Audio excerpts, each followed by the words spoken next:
Hello guys, welcome back to another video. तो guys, वैकॉर alloys की फाइनेंशियल ईयर 2023 की सेकेंड क्वार्टर की रिजल्ट आउट हो चुकी है। तो गाइस, इस वीडियो में हम लोग यही देखेंगे कि कंपनी ने सितंबर 2022 की क्वार्टर में कैसी परफॉर्म की है, क्या क्या पॉइंट्स इम्प्रूव हुई है एंड कहाँ कहाँ पे कंपनी ने डिटोरिएट की है। और कंपनी की फंडामेंटल्स भी चेक करेंगे और समझेंगे कि क्या ये कंपनी पैसे लगाने लायक है या नहीं। एंड उसके साथ साथ हम लोग कंपनी की टेक्निकल्स के बारे में भी डिस्कस करेंगे। तो गाइस, बिना टाइम वेस्ट किए कंपनी की फंडामेंटल एनालिसिस करते हुए वीडियो को शुरू करते हैं। तो गाइज, अगर इस कंपनी की बिजनेस के बारे में डिस्कस करें तो ये कंपनी फेरो एलॉयज़ की बिजनेस के साथ साथ फेरोक्रोम की मैन्युफैक्चरिंग करती है। ये कंपनी सिर्फ और सिर्फ बीएससी में लिस्टेड है। तो अभी अगर इस कंपनी की कुछ इंपॉर्टेंट फिगर्स के बारे में बात करें तो 146 करोड़ की है कंपनी की मार्केट कैप, 8.63 की पी है, 17.6% है कंपनी की आरओसी एंड 12.4% है कंपनी की return on equity. Last 6 months की रिटर्न 13.7% है एंड लास्ट 3 साल की सेल्स ग्रोथ नेगेटिव में जा चुकी है, नेगेटिव बाई 10.7%। कंपनी अभी अपनी बुक वैल्यू से सस्ते में आप लोगों को मिल रही है। डिविडेंड ये कंपनी आप लोगों को देती नहीं है, फेस वैल्यू 1 रुपये की है एंड प्रोमोटर्स की होल्डिंग 0.58% प्लेज हो रखा है। तो अभी अगर इस कंपनी की सितंबर क्वार्टरली की रिजल्ट के बारे में डिस्कस करें तो सितंबर 2022 की क्वार्टर की अनऑडिटेड स्टैंडअलोन फाइनेंशियल रिजल्ट आप लोगों के सामने है एंड यहाँ पे जितने भी सारे फिगर्स दिया हुआ है वो सब लैक्स में है। तो गाइस, सबसे पहले हम लोग कंपनी की इनकम चेक करते हैं। तो सितंबर 2022 की क्वार्टर में कंपनी ने अप्रॉक्सीमेटली 70 करोड़ की इनकम जनरेट किया है। और अगर ये जून 2022 की क्वार्टर एंड सितंबर 2021 की क्वार्टर से कंपेयर किया जाए तो जून 2022 की क्वार्टर में कंपनी ने अप्रॉक्सीमेटली 62 करोड़ की इनकम जनरेट किया था एंड सितंबर 2021 की क्वार्टर में अप्रॉक्सीमेटली 72 करोड़ की इनकम। तो ईयर ऑन ईयर बेसिस पे तो कंपनी की जो इनकम ग्रोथ है वो नेगेटिव में जा चुकी है, लेकिन क्वार्टर ऑन क्वार्टर बेसिस पे कंपनी ने एक बहुत ही बढ़िया इनकम ग्रोथ दिखाई है इन सितंबर 2022 की क्वार्टर। तो अभी अगर इस कंपनी की नेट प्रॉफिट मतलब प्रॉफिट आफ्टर टैक्स के बारे में डिस्कस करें तो सितंबर 2022 की क्वार्टर में कंपनी ने अप्रॉक्सीमेटली 22 करोड़ की प्रॉफिट पोस्ट किया है। जून 2022 की क्वार्टर में कंपनी ने अप्रॉक्सीमेटली 2 करोड़ की प्रॉफिट पोस्ट किया था एंड सितंबर 2021 की क्वार्टर में अप्रॉक्सीमेटली 6 करोड़ की प्रॉफिट। तो कंपनी की जो प्रॉफिट ग्रोथ है वो both year on year basis पे and quarter on quarter basis पे बहुत ही ज़बरदस्त निकल के आ रही है। और रही बात कंपनी की ईपीएस की मतलब अर्निंग्स पर इक्विटी शेयर की, तो जो कंपनी की ईपीएस की ग्रोथ है वो भी कंपनी की प्रॉफिट ग्रोथ की तरह ही बहुत ईयर ऑन ईयर बेसिस पे and quarter on quarter basis पे बहुत ही ज़बरदस्त निकल के आ रही है। तो अभी अगर ओवरऑल देखा जाए तो सितंबर 2022 के क्वार्टर में कंपनी ने सिर्फ और सिर्फ एक ही जगह पे डिटोरिएट की है, एक ही जगह पे नेगेटिव ग्रोथ दिखाई है एंड वो है ईयर ऑन ईयर बेसिस की इनकम ग्रोथ। बाकी हर एक जगह पे कंपनी ने कम या ज़्यादा पॉजिटिव ग्रोथ ही दिखाई है, हर एक जगह पे कंपनी ने इम्प्रूवमेंट ही दिखाई है सितंबर क्वार्टर में एक जगह को छोड़ के। तो ओवरऑल जो रिजल्ट है सितंबर क्वार्टर की वो बहुत ही ज़बरदस्त निकल के आ रही है। कंपनी ने बहुत ही ज़बरदस्त परफॉर्म की है इन सितंबर 2022 की क्वार्टर। तो अभी अगर इस कंपनी की बैलेंस शीट की हेल्थ के बारे में डिस्कस करें तो हाफ ईयरली बेसिस पे कंपनी की रिजर्व इंक्रीज हुई है, मतलब बैलेंस शीट की हेल्थ इंप्रूव हुई है on half yearly basis. And अगर ओवरऑल भी देखा जाए तो डेट के कंपैरिजन में 10 गुना से भी ज़्यादा की पॉजिटिव रिजर्व मौजूद है कंपनी के पास। तो ओवरऑल जो बैलेंस शीट की हेल्थ है वो तो बहुत ही ज़बरदस्त है ही है एंड उसके साथ साथ ये एक ऑलमोस्ट डेट फ्री कंपनी भी है। तो अभी अगर इस कंपनी की कैश फ्लोज के बारे में डिस्कस करें तो कैश फ्लोज की जो कंडीशन है वो भी इम्प्रूव हुई है इन फाइनेंशियल ईयर 2022। तो FY 2021 में कंपनी के पास नेगेटिव 1 करोड़ की कैश फ्लोज मौजूद थी, जो कि अभी इम्प्रूव होकर पॉजिटिव 5 करोड़ की हो चुकी है। तो ओवरऑल जो कैश फ्लोज की कंडीशन है वो बैलेंस शीट की तरह ही बहुत ही बढ़िया निकल के आ रही है। और रही बात कंपनी की शेयर होल्डिंग पैटर्न की, तो गाइस सितंबर क्वार्टरली की शेयर होल्डिंग पैटर्न आप लोगों के सामने है। तो सितंबर की क्वार्टर में प्रमोटर्स की होल्डिंग अनचेंज्ड है, DIIs ने सेलिंग करी है एंड गवर्नमेंट ने बाइंग।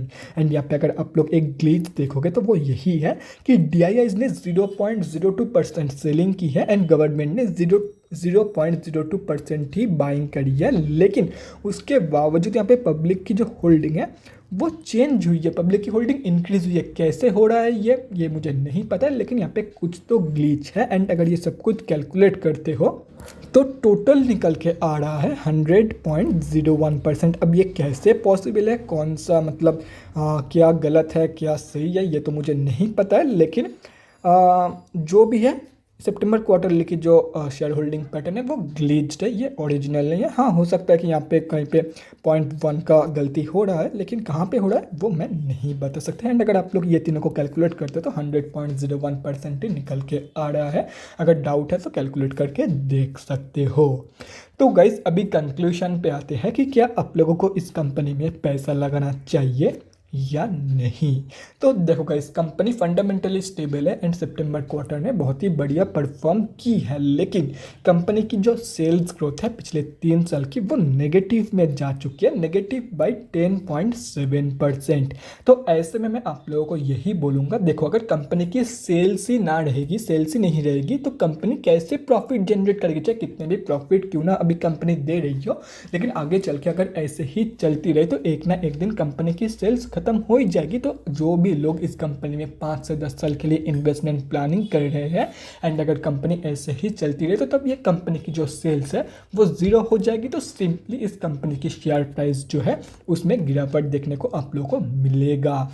तो इसीलिए मैं आप लोगों को यही सजेस्ट कर रहा हूँ, अगर आप लोग शॉर्ट टर्म ट्रेड लेना चाहते हो तो ले सकते हो अकॉर्डिंग टू सितंबर क्वार्टरली की रिजल्ट और अकॉर्डिंग टू फंडामेंटल्स। बाकी अगर लॉन्ग टर्म के लिए इस कंपनी में जाना चाहते हो तो लॉन्ग टर्म के लिए इस कंपनी में अगर आप लोग पोजीशन बनाना चाहते हो तो कंपनी के ऊपर भरोसा होना ज़रूरी है। अगर कंपनी के ऊपर भरोसा है तो ही इस कंपनी में लॉन्ग टर्म के लिए position banana, otherwise simply avoid it. तो गाइज अभी अगर इस कंपनी की टेक्निकल्स के बारे में डिस्कस करें, फैकर एलॉयज सिर्फ और सिर्फ BSE में लिस्टेड कंपनी है। तो यहाँ पे हम लोग आ चुके हैं BSE के डेली चार्ट पे। तो गाइज सबसे पहले हम लोग ये समझते हैं कि कंपनी में अभी चल क्या रहा है। तो गाइस कंपनी अभी अपनी 200 की मूविंग एवरेज से नीचे ट्रेड कर रही है, मतलब कंपनी अभी ऑफिशियली डाउन ट्रेंड में है। एंड अगर देखा जाए तो अभी ये कंपनी पिछले कुछ महीनों से एक ही रेंज के अंदर कंसोलिडेट कर रही है, जैसे कि यहाँ पे आप लोग देख सकते हो। तो अभी अगर इस कंपनी में फ्रेश एंट्रीज के बारे में बात करें तो मैं पहले ही क्लियर कर देता हूँ कि ये कंपनी स्विंग ट्रेडर्स के लिए नहीं है। एंड ये मैं इसीलिए बोल रहा हूँ क्योंकि ये कंपनी 50% टाइम एक ही रेंज के अंदर कंसोलिडेट करती है, बाकी 50% टाइम ये कंपनी जब भी कोई ब्रेकआउट या तो फिर जब भी कोई मेजर मूवमेंट शो करती है तब मैक्सिमम टाइम, मतलब उस मेजर मूवमेंट की मैक्सिमम टाइम ये कंपनी सर्किट में ही क्लोजिंग करती है, जैसे कि यहाँ पे आप लोग देख सकते हो। मतलब सिंपली यहाँ पे ऑपरेटर्स का गेम चलता है एंड छोटे मोटे रिटेलर्स को यहाँ पे ट्रैप किया जाता है। तो अगर आप एक स्विंग ट्रेडर हो तो simply stay away from this company. तो अभी अगर शॉर्ट टर्म ट्रेडर्स के बारे में बात करें तो गाइस सिंपली इस रेंज की ब्रेकआउट होने दो। जब ये कंपनी 8.66 के ऊपर प्रॉपरली डेली बेसिस पे क्लोजिंग करेगी, उसकी कंफर्मेशन के बाद आप लोग इस कंपनी में शॉर्ट टर्म के लिए फ्रेश एंट्री प्लान कर सकते हो। और अगर आप एक सुपर सेफ एंट्री चाहते हो तो मैं यही सजेस्ट करूंगा कि सिंपली 10.64 के ऊपर क्लोजिंग करने दो इस कंपनी को, उसके बाद ही इस कंपनी में शॉर्ट टर्म ट्रेड प्लान करना, क्योंकि हो सकता है कि कंपनी यहाँ से तो ब्रेकआउट दे दिया लेकिन 10.64 के लेवल से फिर से रिजेक्शन फेस करके इसी रेंज के अंदर कंसोलिडेट करने लग जाए। तो सिंपली अगर आप एक सुपर सेफ एंट्री चाहते हो तो simply wait for the breakout of this level. और अगर आप लोग एक नॉर्मल एंट्री चाहते हो, थोड़ा सा रिस्क लेके एंट्री लेना चाहते हो तो 8.66 के ऊपर एंट्री ले सकते हो, लेकिन इस रेंज के अंदर एंट्री मत लेना। यह है नो ट्रेडिंग जोन या तो फिर कंसोलिडेशन जोन। और रही बात लॉन्ग टर्म इन्वेस्टर्स की, तो देखो गाइस, अगर आप लोगों का भरोसा इस कंपनी के ऊपर है कि ये कंपनी आगे चल के लॉन्ग टर्म में बहुत ही बढ़िया रिटर्न देके जा सकती है, तो ऐसे में इस कंपनी में आप लोगों को जितना सस्ते में एंट्री मिल जाए उतना ही आप लोगों के लिए एंड आप लोगों के फ्यूचर रिटर्न के लिए बढ़िया है। तो सिंपली अगर ये कंपनी आप लोगों को 6.8 रुपीज़ के आसपास मिल जाती है, तो फिर उससे भी नीचे मिल जाती है, तो आप लोग एक बहुत ही बढ़िया एंट्री प्लान कर सकते हो in this company for long term. तो गाइस, बाकी के इंपॉर्टेंट लेवल्स आप लोगों के सामने हैं। वैसे तो मैं स्विंग ट्रेड लेने से मना कर रहा था, बाकी इंपॉर्टेंट लेवल्स मार्क किया हुआ है एंड ये स्विंग ट्रेडर्स के लिए नहीं है। मैं स्विंग ट्रेड लेने से मना कर रहा था, लेकिन फिर भी यहाँ पे इंपॉर्टेंट लेवल्स मार्क किया हुआ है for short term traders and long term investors, ताकि आप लोगों को ये पता चले कि नेक्स्ट रेजिस्टेंस कहाँ पे है एंड नेक्स्ट सपोर्ट बेस कहाँ पे है। लेकिन इसके बेसिस पे कोई भी बंदा एक्स्ट्रा रिस्क लेके स्विंग ट्रेड मत लेना, ये मैं पहले ही बोल देता हूँ। तो guys that's it for this video. अगले वीडियो में मिलते हैं गाइज। Thanks for watching. और गाइज, अगर आप लोगों के मन में कोई भी डाउट या क्वेरी रहती है स्टॉक मार्केट या किसी भी स्टॉक से रिलेटेड, तो कमेंट सेक्शन में कमेंट करके मुझसे पूछ सकते हो, या तो फिर मेरे इंस्टाग्राम का लिंक आप लोगों को डिस्क्रिप्शन बॉक्स में मिल जाएगा, जाके वहाँ पर भी मुझे DM कर सकते हो for an 1-on-1 conversation. Thanks again for watching guys. Bye guys and definitely guys stay safe.